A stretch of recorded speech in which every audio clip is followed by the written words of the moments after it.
Shalom, saya Dr. Anita, Ketua Gugus Tugas COVID-19 GBI ROK Citra Raya.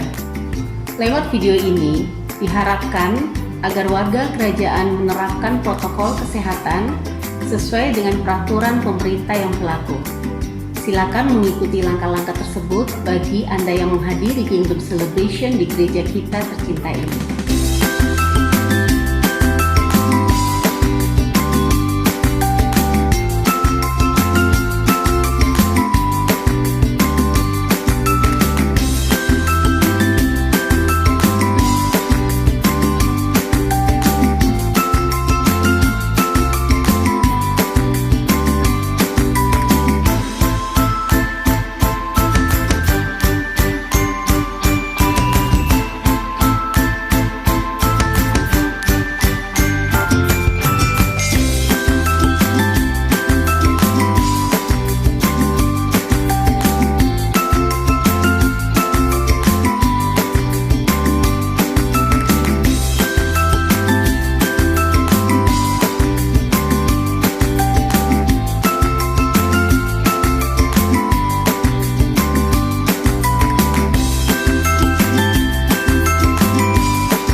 Demikian video protokol kesehatan COVID-19.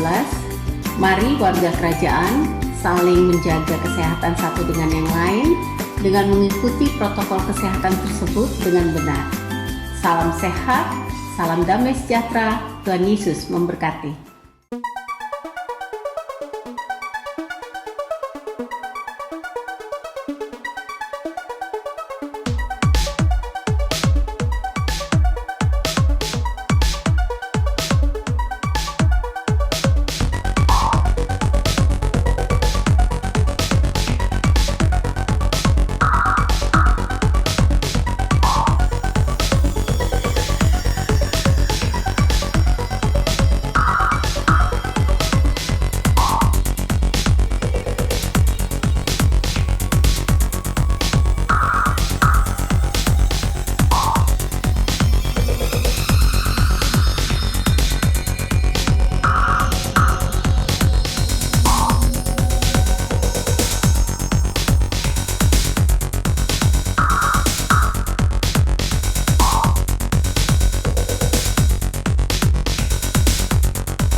Haleluya, shalom semuanya Bapak Ibu Saudaraku yang terkasih. Senang sekali saya bisa menyapa Bapak Ibu Saudara saat ini. Dan saya mau berkata bahwa setiap respon, setiap dukungan dari Bapak Ibu buat pelayanan saya di channel YouTube ini sangat-sangat berarti bagi saya dan juga tentunya bagi kemuliaan kerajaan Allah. Dan saya rindu melalui pelayanan ini ada banyak jiwa yang boleh dikuatkan, mengalami jawaban. Ada banyak jiwa juga yang boleh menerima kepastian, menerima Injil keselamatan di dalam nama Tuhan Yesus. Untuk itu saya mau mengajak setiap kita, Bapak Ibu Saudara yang terkasih, buat engkau yang belum subscribe, mari subscribe channel ini. Dan buat engkau yang sudah subscribe, jangan lupa ada gerakan kita, yaitu apa? Satu orang bagikan kepada satu orang. Sebuah langkah yang sangat sederhana, sebuah tindakan yang sangat sederhana. Tetapi coba bayangkan Bapak Ibu Saudara, lewat langkah, lewat tindakan yang sederhana itu bisa menjadi berkat bagi orang-orang yang sedang mengalami masalah, orang-orang yang sedang mengalami kebingungan, orang-orang yang sedang mengalami putus asa. Lewat hal sederhana, dengan membagikan link pelayanan saya di tempat ini, itu bisa menjadi berkat bagi banyak orang dan nama Yesus dipermuliakan. Bapak Ibu Saudara yang terkasih, di channel YouTube ini ada program Morning Devotion, ada juga program True Bible yang sebentar lagi akan segera saya rilis, dan juga ada program yang sudah berjalan juga. Selain Morning Devotion, ada juga yang namanya 3 Minute Change Everything. Ya, ini sudah berjalan dan akan terus berjalan. Bahkan di channel YouTube saya ada beberapa lagu-lagu yang saya ciptakan bersama dengan istri saya, dan itu semua bisa dinikmati di channel YouTube ini. Jadi sekali lagi, dukungan, respon, perhatian dari Bapak Ibu bagi pelayanan ini sangat-sangat diperlukan supaya nama Yesus semakin ditinggikan. Oke, jangan ragu, segera subscribe dan ikuti setiap program yang ada. God bless, Tuhan memberkati.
Warga kerajaan Allah yang ada di sini maupun yang ada di rumah. Sejahtera dan sukacita yang dari Tuhan melimpah dalam hidup kita. Amin. Karena Tuhan Yesus selalu baik. Kita bangkit berdiri, kita berdoa. Mengucap syukur kami kepadamu ya Tuhan. Kebaikan-Mu yang tak pernah berkesudahan dalam hidup kami. Kami terkagum-kagum, kami selalu terpesona melihat karya-Mu yang luar biasa. Kami tetap tegak berdiri sekalipun ada di tengah badai, karena kami berada bersama dengan Kau Yesus. Terima kasih Tuhan, saat ini kami bersama berdoa untuk bangsa dan negara kami. Shalom Allah ada atas negeri kami yang tercinta.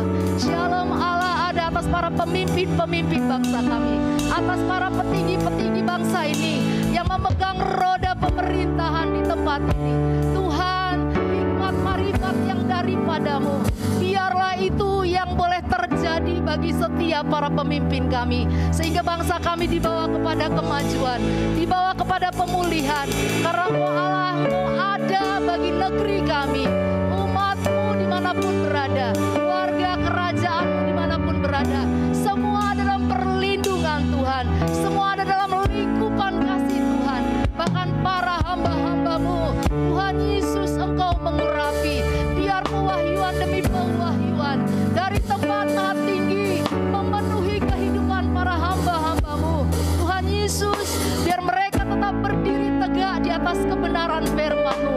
Engkau dimuliakan dalam seluruh hidup kami. Saatnya kami mau bersorak bagi Engkau, karena Engkau Raja dalam hidup kami. Engkau yang berdaulat sepenuhnya atas hidup kami. Jadilah kehendak-Mu bagi setiap kami. Nama-Mu dimuliakan, dalam nama Yesus kami berdoa. Haleluya. Amin. Haleluya.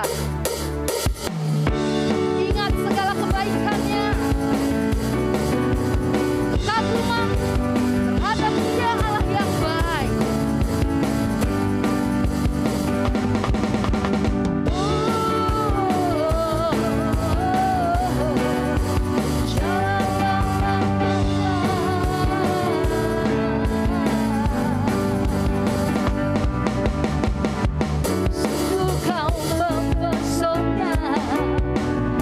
Perbuatanmu hapuskan raguku.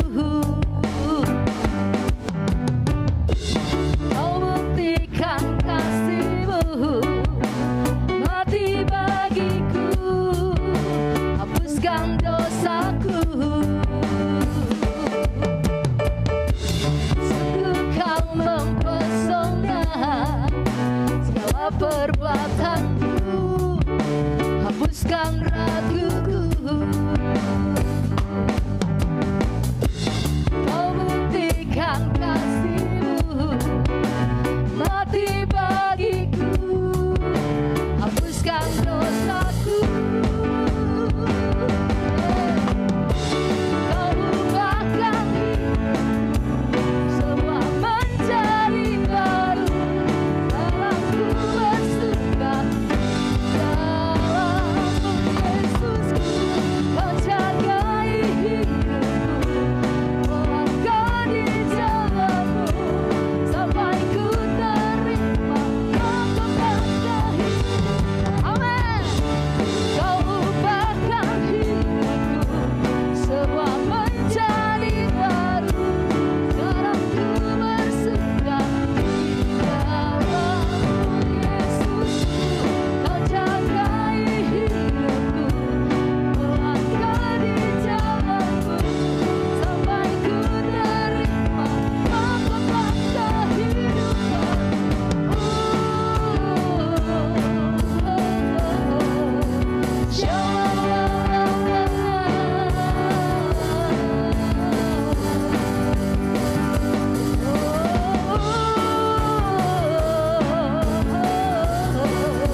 buktikan Tuhan, kau buktikan kasih-Mu mati bagiku, hapuskan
Kesetiaan-Mu itu lebih dari hidup. Kemurahan-Mu itu lebih dari hidup. Bahwa kami terus Tuhan menikmati kebaikan-Mu dalam hidup kami. Haleluya. Glory bagi-Mu Tuhan.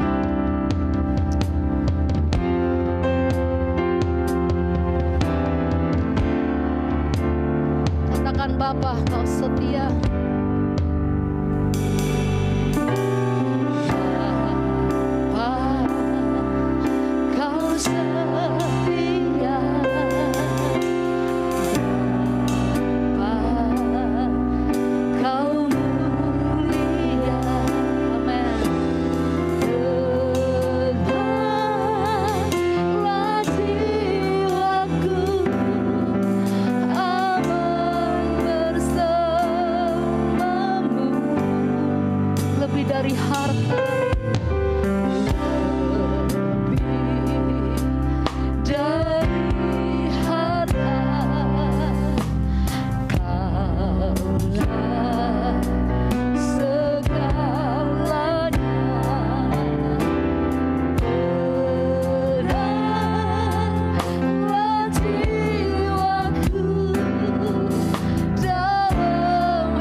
tempat syukur kami naikkan hanya di dalam nama Yesus. Kami sudah berdoa, haleluya, amin. Silakan duduk warga kerajaan Allah. Bersama kita akan dengarkan suara gembala senior kita.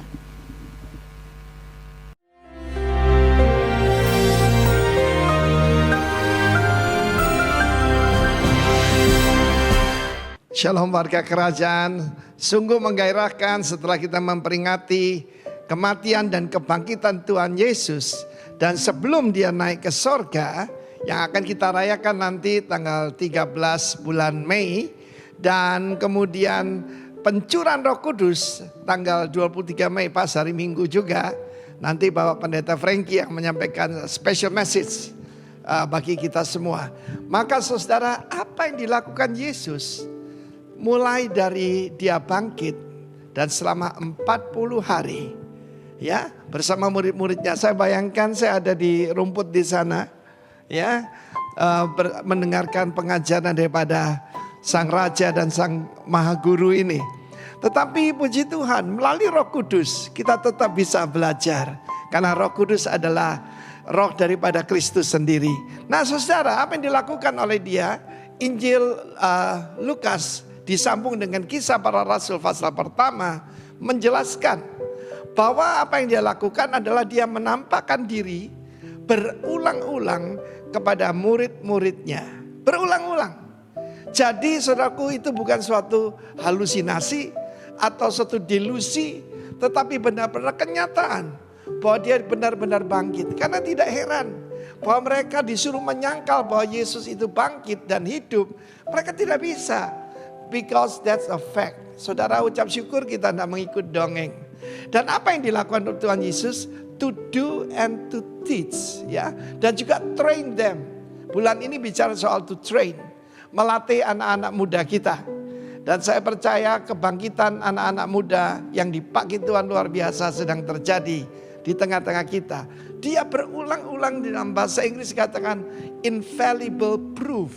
Bukti yang tak terbantahkan dan tidak bisa dibantahkan. Bahwa dia hidup dan apa yang diajarkan? Kerajaan Allah. Karena selama ini mereka gagal paham. Mereka kira bahwa kerajaan Allah itu Mesias datang untuk menghancurkan Romawi dan mendirikan kerajaan yang dijanjikan kepada David. Yaitu bahwa dia akan meminta seluruh bumi dan berpusat di Yerusalem. Jangan salah, bukan Washington DC, bukan Beijing, bukan Moskow ataupun yang lain, tetapi Yerusalem. Tetapi saudaraku, meskipun dia sudah mengajar, ini kebenaran ini harus seutuhnya pertaining the kingdom of God, tentang kerajaan Allah. Dia mengajarkan. Sejak saya banyak menekankan tentang dia datang untuk mendirikan kerajaan sebagai raja, dan firman Tuhan adalah undang-undang, ya. Firman Tuhan adalah mengajarkan kebudayaan kerajaan. Masih juga banyak yang gagal paham. Sebab pada akhir pertemuan itu murid-murid tanya, maukah engkau pada masa ini, sekarang ini, yaitu mendirikan kerajaan bagi Israel, memulihkan, restore kerajaan bagi Israel. Dan dia berkata, hanya Bapak yang tahu, ya. Jadi kita tidak usah mereka-reka tanggal kedatangan Kristus. Tetapi yang jelas, the kingdom of God is within you. Kerajaan Allah ada di dalam saudara saya, melalui Sang Raja yang memerintah, melalui rohnya. What is the kingdom of God? The government of God. Pemerintahan Allah. Karena itu selama 40 hari dia mengajarkan itu dan berulang kali menampakkan diri dengan tubuh kemuliaan. Ini gambar ini yang mungkin sebelum dia bangkit ya, tapi just an illustration. Dan saudara yang kasih Tuhan, through the Holy Spirit, melalui Roh Kudus. Tanggal 23 kita memperingati yaitu pencurahan Roh Kudus. Saudara yang kekasih, Tuhan mau kita semua menjadi saksi yang berkuasa bagi Dia. Tuhan memberkati kita semua warga kerajaan. Amin. Salam seluruh warga kerajaan. Kita bersyukur hari ini kita kembali berjumpa kembali dalam ibadah online kita. Sebelum kita mendengar firman Tuhan, kita berdoa. Tuhan, segala pujian dan syukur kami naikkan kepadamu, karena Engkau adalah Allah kami yang hidup, Allah kami yang luar biasa, yang terus memproses kami, yang terus melatih kami menjadi orang-orang yang tangguh dan orang-orang yang kuat. Tuhan, teruslah Engkau berbicara kepada kami dan kami mau mendengar dan rindu akan firman-Mu. Biarkanlah firman ini terus menguatkan kami. Dalam nama Tuhan Yesus kami berdoa. Amin. Nah, saudaraku dikasih oleh Tuhan, Shalom. Saya percaya bahwa kita semua adalah orang-orang yang bersuka cita. Mari kita membuka firman Tuhan kita. Buka firman Tuhan hari ini di dalam 2 Samuel pasal yang ke-22 ayat yang ke-35. 2 Samuel pasal yang ke-22 ayat yang ke-35. Firman Tuhan berkata, Dia melatih tanganku berperang supaya lenganku dapat melenturkan busur tembaga. Sekali lagi, Dia melatih tanganku berperang supaya lenganku dapat melenturkan busur tembaga. Nah, tema kita hari ini adalah train, melatih. Jadi selama bulan ini kita belajar tentang bagaimana Tuhan melatih kita menjadi orang-orang yang tangguh. Nah, saudaraku yang dikasih oleh Tuhan, di dalam pasal ini sebenarnya berbicara tentang Daud. Nyanyian syukur Daud, di mana dia terlepas dari musuh-musuhnya. Dia terlepas dari yang namanya Saul, karena pada waktu itu Saul mengejar-ngejar dia untuk membunuh dia karena Saul tidak rela dia menjadi raja. Dan bagaimana juga pertolongan Tuhan didapatkan oleh Daud dari cengkraman musuhnya, sehingga dia bisa terlepas dari cengkraman itu.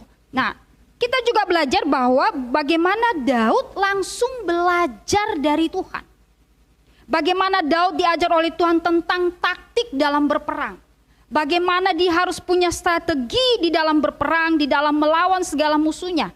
Sampai Tuhan mengajarkan kepadanya bagaimana dia harus melakukan segala tugasnya.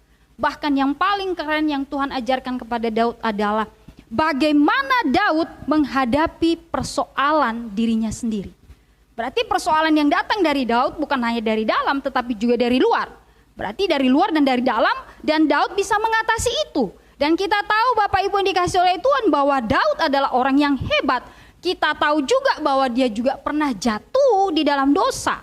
Tetapi dari kejatuhan itulah dia belajar untuk bangkit bahwa Tuhan pasti tolong dia untuk semakin lebih baik lagi ke depan. Nah, Bapak Ibu yang dikasih oleh Tuhan, mari kita belajar. Apa yang Tuhan sedang ajarkan buat kita, apa yang Tuhan sedang latih buat kita akhir-akhir ini.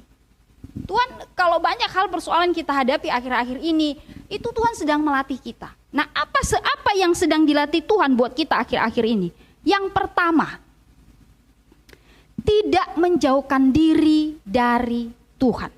Yang pertama yang Tuhan sedang latih buat kita akhir-akhir ini dalam tahun-tahun ini adalah tidak menjauhkan diri dari Tuhan. Ayat 22. Di sana dijelaskan bagaimana sebab aku mengikuti jalan Tuhan dan tidak menjauhkan diri dari Allahku sebagai orang fasik. Ayat 22 dikatakan, sebab aku mengikuti jalan Tuhan dan tidak menjauhkan diri dari Allahku sebagai orang fasik. Nah, saudaraku yang dikasihi oleh Tuhan, ini yang Tuhan ajarkan buat kita. Ketika Daud berkata, betapa ku senangi firman-Mu ya Tuhan. Lebih baik 1 hari di pelatarannya Allah daripada 1000 hari di tempat lain. Selidiki aku ya Tuhan, apakah hatiku ini mencintai Tuhan atau tidak. Ini yang Tuhan ajarkan buat kita Bapak Ibu, bahwa Dia ingin kita selalu dekat kepadanya.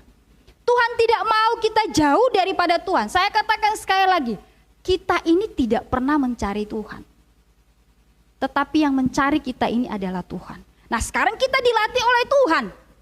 Akhir-akhir ini Tuhan melatih kita.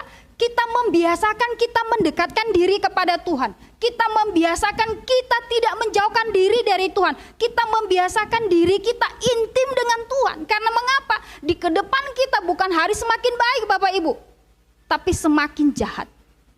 Nah, ini yang Tuhan ajarkan buat kita. Jangan menjauhkan diri daripada Tuhan. Karena itulah yang disukai oleh Tuhan, ketika kita dekat kepadanya, maka itulah menjadi sumber kekuatan bagi kita. Ini yang diajarkan Tuhan kepada Daud. Makanya Daud suka berkata begini, betapa ku senangi kediaman-Mu ya Tuhan. Setiap pagi aku mempersembahkan korban kepadamu. Artinya setiap hari dia datang kepada Tuhan. Dia melatih dirinya setiap waktu supaya dia selalu dekat dengan Tuhan. Dia melatih dirinya setiap hari menaikkan pujian kepada Tuhan. Dia melatih dirinya setiap hari bertanya kepada Tuhan apa yang harus dia kerjakan. Ini yang sedang Tuhan ajarkan buat kita akhir-akhir ini. Mari kita belajar seperti Daud ketika dia berkata, aku mengikuti jalan Tuhan dan tidak menjauhkan diri daripadanya. Dia belajar Bapak Ibu, bahkan dikatakan sebagai orang fasik, dia menyadari bahwa dia pernah jatuh. Dia menyadari dia pernah buat kesalahan kepada Tuhan. Tetapi itu tidak membuat dia jauh daripada Tuhan. Karena dia tahu bahwa dia adalah orang fasik, makanya dia mencari Tuhan. Dia dekat dengan Tuhan. Dia tahu bahwa itu yang terbaik. Sekalipun dia tahu bahwa dia pernah jatuh.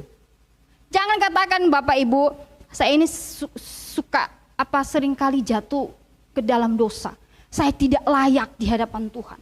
Saya tidak berkenan kepada Tuhan. Ya sudah, berdosa saja. Ya sudah, hancur-hancur saja. Tidak, Tuhan tidak mau yang seperti itu. Tetapi ketika kita menyadari bahwa kita jatuh, bangkitlah engkau. Karena Tuhan sedang melatih engkau supaya engkau menjadi orang yang hebat. Supaya engkau kembali kepada Tuhan, sama seperti Daud. Makanya Daud berkata, walaupun aku orang fasik, aku tetap mendekatkan diri kepada Tuhan. Walaupun aku orang sudah pernah jatuh, tapi aku tetap dekat kepada Tuhan. Nah, saudaraku yang dikasih oleh Tuhan, mari kita belajar. Jangan menjauhkan diri daripada Tuhan. Jangan seringkali, karena kita sudah, maaf Bapak Ibu, saya akan menyampaikan ini. Kalau tersinggung gak apa-apa, berarti supaya sadar, ya. Seringkali kita memberikan sebuah alasan kenapa kita tidak datang beribadah.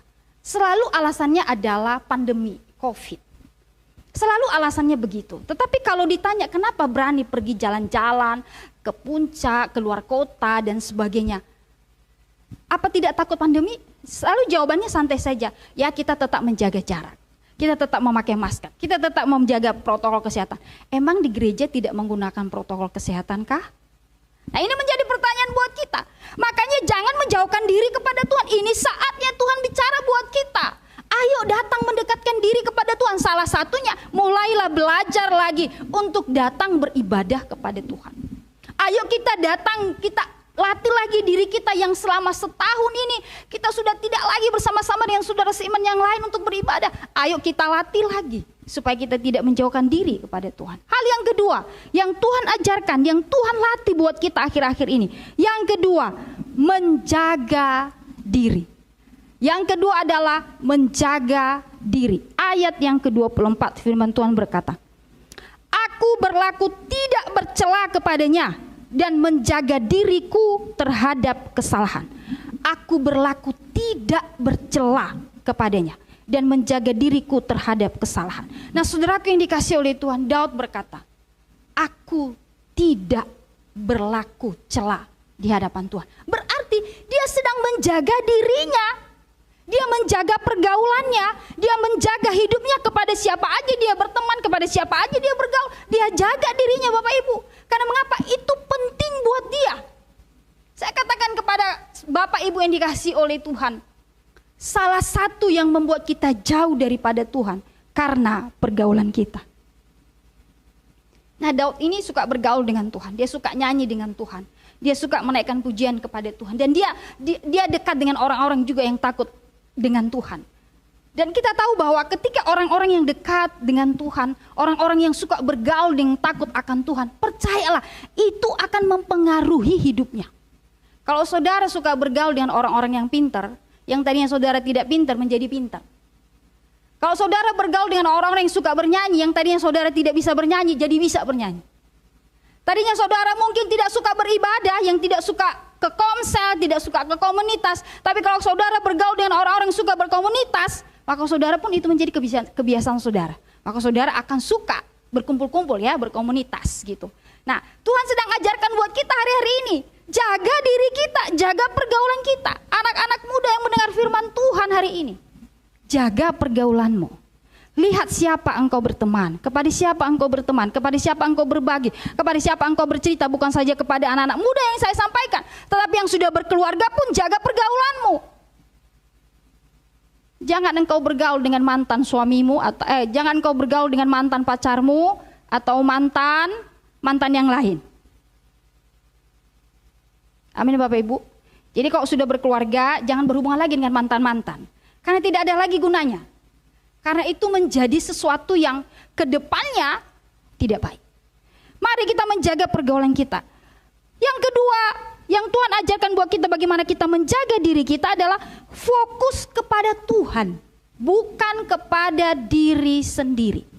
Fokus kepada Tuhan, bukan fokus kepada diri sendiri. Nah, saudaraku yang dikasih oleh Tuhan, jika kita fokus pada Tuhan, percayalah, setiap keputusan yang engkau ambil dalam hidupmu akan dipimpin oleh Tuhan. Dan itu tidak akan salah kalau engkau fokus kepada Tuhan. Segala sesuatu yang kita kerjakan dalam hidup kita ini, walaupun engkau bekerja di marketplace atau apapun profesi saudara, engkau tetap fokus kepada Tuhan. Karena ketika engkau bekerja, engkau melakukan kegiatanmu, kalau engkau fokus kepada Tuhan, maka kerjaanmu itu akan beres. Akan banyak masalah, akan banyak tantangan, ya. Tetapi jika engkau mengandalkan Tuhan dalam pekerjaanmu, maka Tuhan akan turun tangan padamu. Jadi mari kita fokus kepada Tuhan, bukan pada diri sendiri. Akhir-akhir ini orang-orang pandemi sudah di rumah, sudah sekarang jarang buka pintu rumah, jarang orang bertamu, dan kita juga tidak mau bertamu. Sekarang sudah fokus pada diri sendiri, pada keluarga sendiri, sudah nggak peduli lagi sama orang lain. Bisa saja pertama karena kita parno, takut jangan-jangan nanti terkena. Jadi sudah pikirannya udah macam-macam. Sehingga orang sekarang sudah bukan lagi kepada Tuhan, bukan juga lagi kepada orang lain, tapi udah berfokus pada diri kita sendiri. Semua yang kita kerjakan untuk diri kita sendiri, bukan lagi untuk Tuhan. Mari, untuk menjaga pergaulan kita, kita fokus kepada Tuhan. Yang ketiga, pengoreksian diri setiap hari. Kita ini harus mengoreksi diri kita setiap hari. Apakah kita ini selalu dekat dengan Tuhan apa tidak? Pengoreksian diri itu sangat penting, Bapak Ibu yang dikasih oleh Tuhan. Kalau kita tidak mau mengoreksi diri kita, jadi kita sudah seperti Tuhan, sudah merasa benar aja, nggak ada yang salah.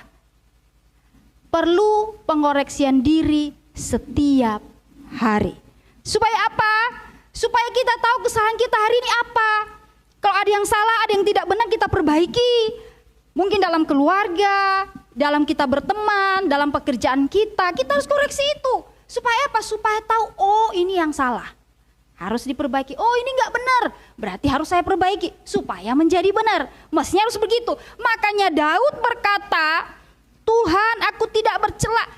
Daud aja Bapak Ibu, dia berjuang untuk tidak bercela di hadapan Tuhan.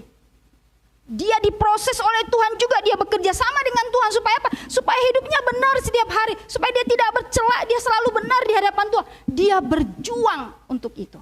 Apakah kita bisa seperti itu? Sangat-sangat bisa. Jadi kalau kita berkata bahwa saya adalah anak Tuhan, kita tahu identitas kita sebagai anak Tuhan, maka kita pun bisa tidak berlaku cela di hadapan Tuhan. Caranya apa? Yang poin pertama tadi, jangan menjauhkan diri daripada Tuhan. Yang ketiga, yang terakhir, apa yang Tuhan ajarkan kepada kita akhir-akhir ini supaya kita menjadi terlatih setiap hari. Yang ketiga, Tuhan sedang melatih kita untuk berperang. Ayat yang ke-35. Ayat 35 ini adalah ayat yang kita baca yang pertama kali tadi. Dia berkata, Dia melatih tanganku berperang supaya lenganku dapat melenturkan busur tembaga. Nah saudaraku yang dikasih oleh Tuhan, hidup kita ini peperangan Bapak Ibu. Saya katakan peperangan kita bukan dalam Alkitab dikatakan peperangan kita melawan bukan yang nyata-nyata, yang tidak nyata juga peperangan. Dan peperangan itu bisa dari dalam, bisa dari luar seperti yang dialami oleh Daud. Tapi satu hal yang kita belajar bahwa Tuhan berkata bahwa sehingga lenganku bisa melenturkan busur tembaga. Tuhan sedang berbicara kepada kita begini, tangan kita ini harus dilatih untuk terus mengangkat tangan kita kepada Tuhan, bahwa kita ini tidak sanggup. Jadi kita butuh pertolongan Tuhan, kita selalu diajar mengangkat tangan kita kepada Tuhan. Supaya pertolongan Tuhan itu nyata buat kita. Membuktikan bahwa hidup kita ini adalah penyerahan total kepada Tuhan. Ketika engkau mengangkat tanganmu kepada Tuhan, itu menunjukkan bahwa engkau tidak bisa berbuat apa-apa. Dan Tuhan sedang melatih tangan kita itu supaya kita terus terangkat kepada Tuhan. Yang kedua, apa yang Tuhan sedang katakan buat kita tentang tangan yang bisa mengangkat atau melenturkan busur tembaga. Yang kedua, tangan kita dilatih untuk cekatan dan terampil. Orang yang berperang, tangannya ini harus keren. Bukan hanya ototnya yang kelihatan, tidak. tapi dia harus terlatih. Dia harus tahu cara membawa pedang, dia harus tahu cara memanah, dia harus tahu cara membawa perisai. Dan ini Bapak Ibu, kalau saudara lihat orang-orang, kalau saya suka nonton film zaman-zaman dulu itu, yang suka-suka berperang kayak Sparta dan film-film perang begitu, ini otot mereka ini mau bawa sampai berapa kilo pun sanggup mereka. Artinya apa? Tuhan sedang melatih tangan kita supaya terampil dan cekatan, tidak menjadi orang yang lambat. Tuhan sedang mengajarkan tangan kita ini apa yang harus kita kerjakan dengan tangan kita ini, karena Tuhan sudah menciptakan tangan buat kita supaya melakukan sesuatu hal-hal yang luar biasa, hal-hal yang spektakuler dengan tangan kita. Saya katakan kepada anak-anak muda yang mendengar firman Tuhan hari ini, jangan engkau menggunakan tanganmu untuk meraba sana, meraba sini. Jangan engkau gunakan tanganmu melakukan hal-hal yang berdosa di hadapan Tuhan. Karena Tuhan berkata dia sedang melatih tangan kita untuk menjadi terampil dan cekatan di hadapan Tuhan. Menjadi orang yang hebat. Bukan untuk raba sana, raba sini. Yang ketiga yang Tuhan ajarkan kepada kita, tangan kita ini dilatih Tuhan menjadi kuat supaya bisa menopang orang-orang yang lemah. Jadi tangan kita ini Bapak Ibu digunakan untuk dilatih Tuhan, untuk menopang orang-orang yang lemah. Bukan engkau menunjuk-nunjuk orang. Oh kamu salah, kamu ini, kamu itu. Bukan. Tapi untuk mengangkat mereka yang lemah, bagaimana mereka yang jatuh itu, kita angkat mereka. Kita buat mereka berdiri, kita buat mereka bangkit dari kelemahan mereka, dari kekurangan mereka. Inilah fungsi tangan kita. Apalagi fungsi tangan kita yang Tuhan ajarkan sebagai tanda kemampuan, sebagai tanda saluran kuasa, saluran berkat Allah dan otoritas rohani. Saya ingat dulu kesaksian Pak Franky Utana. Dan dia berkata begini, ketika engkau menggunakan tanganmu, ingat, tanganmu itu penuh kuasa. Ketika engkau menyentuh seseorang, maka roh yang ada, kuasa yang ada di dalam dirimu, engkau sedang salurkan kepada orang itu. Dan waktu itu di KLC kalau tidak salah itu kami praktekkan. Jadi ketika kami berdoa, misalnya contoh pelepasan ya, soal okultisme. Ketika kita menyentuh orang itu, yang lagi kerasukan nih ceritanya, maka kuasa yang ada dalam diri kita itu tersalurkan kepada orang itu. Makanya dia bermanifestasi karena kuasa Allah bekerja di dalam orang itu. Nah inilah fungsinya tangan Bapak Ibu. Kita sedang menyalurkan otoritas kepada dia. Kita sedang menyalurkan kuasa kepada dia. Supaya apa? Supaya dia hidup. Supaya dia bangkit. Supaya dia melihat ada kuasa Tuhan dalam diri kita dan dia bisa terima itu. Saya kesaksian Bapak Ibu, mungkin ini saudara pernah dengar kesaksian ini bahwa ketika ada orang yang datang, dia sudah sekarat, darah sudah di telinga, sudah di hidung, sudah di mulut, dia tidak bisa bersuara lagi, tidak bisa buka mulut karena kalau buka mulut akan muncrat darahnya. Ya, secara medis sebenarnya levernya sudah tidak bisa tertolong lagi sebenarnya. Tapi ketika saya berdoa, saya menumpangkan tangan saya di tangannya dia. Karena dia tidak bisa buka mata lagi ya, tinggal mungkin kalau Tuhan tidak beranugerah dia sudah lewat. Tapi Tuhan punya rencana bagi orang ini. Lalu saya menumpangkan tangan saya di tangannya dia. Dan saya hanya berkata, terima kasih Tuhan Yesus bahwa dia sudah terima engkau sebagai Tuhan dan Juru Selamatnya secara pribadi. Selesai. Jam 3 sore istrinya nelpon, suaminya hidup. Jadi apa artinya Bapak Ibu yang dikasih oleh Tuhan? Tangan kita ini dilatih oleh Tuhan untuk menyalurkan kuasa, untuk menyalurkan berkat, untuk menyalurkan otoritas. Makanya kenapa setiap hamba Tuhan selesai berdoa dia selalu memberkati dan dia mengangkat tangannya. Karena dia sedang memberkati Bapak Ibu. Karena dengan tangan inilah Tuhan pakai untuk memberkati saudara. Nah, saudaraku yang dikasih oleh Tuhan, seberat apapun beban yang ada di lenganmu, yang ada di tanganmu, engkau bisa angkat karena tanganmu diberikan kekuatan dan diberikan kuasa oleh Tuhan untuk menanggung beban itu. Jadi apapun yang terjadi bagi saudara di kedepannya nanti, saudara nggak usah takut. Karena mengapa? Tuhan sudah melatih saudara dekat dengan dia.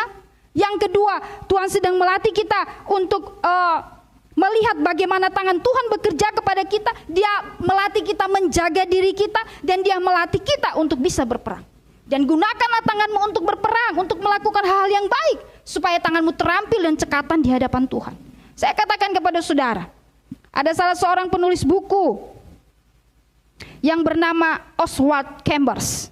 Dia berkata begini, jika Roh Allah yang Maha Kuasa bekerja, jangan pernah katakan aku tidak bisa. Sekali lagi saya katakan, dia menuliskan buku, dia berkata begini, jika Roh Allah yang Maha Kuasa bekerja, jangan pernah berkata aku tidak bisa. Nah, saya ingin mau katakan kepada saudara, kedamaian bukanlah ketidakhadiran masalah, tetapi kedamaian adalah kehadiran Allah. Sekali lagi saya katakan kepada Bapak Ibu, kedamaian bukanlah ketidakadaan masalah, tetapi kedamaian adalah kehadiran Allah. Jadi kalau saudara menghadapi tantangan ke depan, gak usah takut. Karena Tuhan sudah melatih engkau dengan tanganmu yang kuat. Bahkan dikatakan engkau bisa melenturkan busur tembaga. Engkau bisa meluruskan, engkau bisa melengkungkan, engkau bisa patahkan, engkau bisa lakukan. Karena mengapa? Tanganmu sudah diberi kuasa oleh Tuhan. Saya simpulkan firman Tuhan Bapak Ibu. Apa yang Tuhan ajarkan akhir-akhir ini buat kita, mari kita belajar. Kita latih diri kita. Yang pertama, tidak menjauhkan diri dari Tuhan. Yang kedua, menjaga diri. Yang ketiga, ayo kita terus berlatih untuk berperang, menghadapi hari-hari kita ke depan. Dan percayalah, Tuhan menyertai. Kita berdoa. Bapa kami yang di surga, terima kasih. Kami sangat bersyukur untuk firman-Mu hari ini Tuhan. Ajar kami dan latih kami terus Tuhan. Sebagai seorang prajurit yang tidak takut. Sebagai prajurit yang terus belajar dan terus melakukan yang terbaik tanpa berkata tidak, tetapi kami lakukan dan kami katakan iya. Karena kami tahu Tuhanlah yang melatih kami, dan kami mempersiapkan diri kami, dan kami mau dilatih oleh Tuhan. Terima kasih Tuhan untuk firman-Mu hari ini. Roh Kudus tolong kami untuk melalui hari-hari kami dengan penuh sukacita, dengan penuh kekuatan yang daripada Tuhan. Karena kami percaya Tuhan ada bersama dengan kami. Terima kasih Bapa di surga. Terpuji, termulialah Engkau, diagungkanlah Engkau dari sekarang sampai selamanya. Umat Tuhan, persiapkan perjamuan-Mu. Saya mengundang kita bangkit berdiri. Angkat roti di tangan kanan-Mu. Mengucap syukurlah kepada Tuhan. Ini adalah tubuh Kristus yang diberikan kepada kita. Tubuh Kristus yang dicambuk, dimahkotai duri, dipaku kaki dan tangannya. Ini adalah bukti cinta kasih Tuhan buat kita. Jangan pernah engkau meninggalkan Tuhan Yesus, yang merupakan Tuhan Juru Selamat dalam hidup kita. Percayakah engkau bahwa roti yang engkau angkat dengan tangan kananmu adalah tubuh yang dipersatukan dengan kita? Makanlah dalam nama Tuhan Yesus Kristus.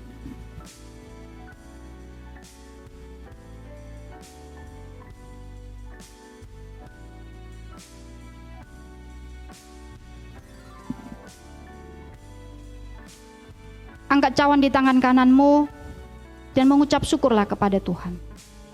Jika hari ini engkau bisa mengangkat anggur di tangan kananmu, itu karena kemurahan Tuhan. Ini adalah darah Tuhan Yesus yang tertumpah di atas kayu salib. Ingatlah selalu pengorbanan Tuhan dalam hidupmu. Jangan pernah engkau tinggalkan itu. Jangan pernah engkau lupakan. Percayakah engkau bahwa anggur yang engkau angkat dengan tangan kananmu adalah darah anak domba Allah yang dipersatukan dengan engkau? Minumlah dalam nama Tuhan Yesus Kristus.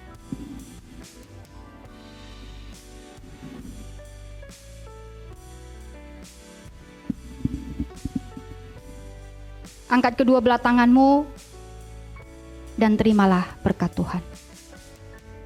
Bapa di surga, terima kasih bahwa hari ini kami bisa belajar untuk melihat kemurahan Tuhan dalam hidup kami. Ajar kami terus Tuhan, dan kami mau diajar. Sebentar kami akan memberikan persembahan. Tuhan berkati persembahan kami, dipakai untuk kemuliaan bagi nama-Mu. Jemaat yang dikasihi oleh Tuhan, terimalah berkat-Nya. Tuhan memberkati engkau dan melindungi engkau. Tuhan menyinari engkau dengan wajah-Nya dan memberi engkau kasih karunia. Tuhan menghadapkan wajah-Nya kepadamu dan memberi engkau damai sejahtera. Biarlah kasih yang daripada Tuhan Allah itu terus menyertai engkau. Biarkanlah kasih Tuhan Yesus Kristus yang terus melimpah atasmu terus menyertai engkau, dan engkau tidak akan kekurangan kasih Allah. Biarkanlah kekuatan penghiburan di dalam Roh Kudus terus menyertai engkau mulai hari ini sampai selamanya. Berkat yang terbaik turun atas engkau mulai hari ini sampai selama-lamanya. Di dalam nama Tuhan Yesus kami berdoa dan mengucap syukur. Haleluya. Amin. Terima kasih umat Tuhan. Selamat hari Minggu. Tuhan Yesus memberkati.